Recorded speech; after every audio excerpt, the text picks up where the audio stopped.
جنب لربيعه، للامام، وليد سليمان، احمد فتحي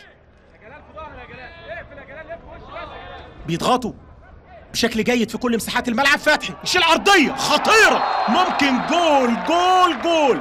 عبد الله السعيد الهدف الاول. العرضيات السليمه هي اللي تخلص لك. احمد فتحي بيسجد بعد العرضيه اللي عملها ايه ده. صبر الرحيل من دقيقتين ثلاثه عمل واحده جوه ال 18، انما بص العرضيه السليمه، واول مره بقى يهرب من ورا المدافعين عبد الله السعيد بحاله من الاهمال الدفاعي للخطوط الخلفيه لعيبه التعدين. الاهلي بيسجل اول اهدافه 1-0.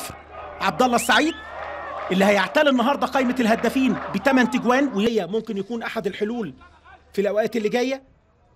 عمرو بركات، اجاييه، عمرو جمال، 4 اسماء. نشوف الهجمه من الجبهه الشمال، ميدو جابر طلعها لبره في منتهى الخطوره. جول جول جول.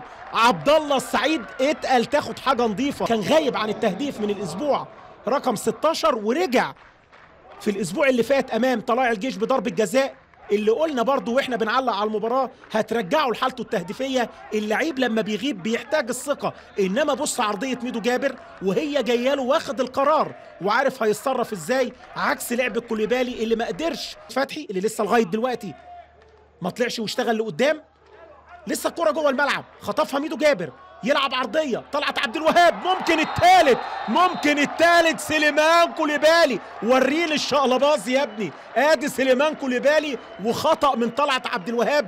قال لك اطلع ولا ما اطلعش، موجود سليمان كوليبالي وكانت الكره جوه الملعب، خطفها ميدو جابر اللي بيعمل جونين النهارده. والتمركز الدفاعي وحاله الفوضى اللي جوه 18 اسلام صيام مع احمد عبد الموجود استغلها كويس قوي سليمان كوليبالي، وخطأ كبير لحارس المرمى عشان يحطها سهله ويجيب النهارده 6 اهداف. لعيب داخل بيترقص لوحده في ماتشات الكره تبقى ماشيه معاك. بص الراجل بتاع التعدين بيقول له رقصني رقص. عرضيه خطيره، ممكن جول جول جول. ايه العرضيات دي وايه الهاتريك ده؟ عبد الله السعيد 3 اهدافه والجول الرابع. فريق مستسلم تماما، متاخر ب4 تجوان.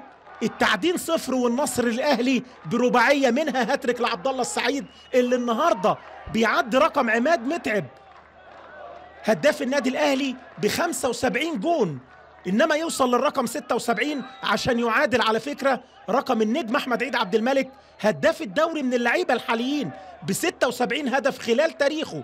احمد عيد عبد الملك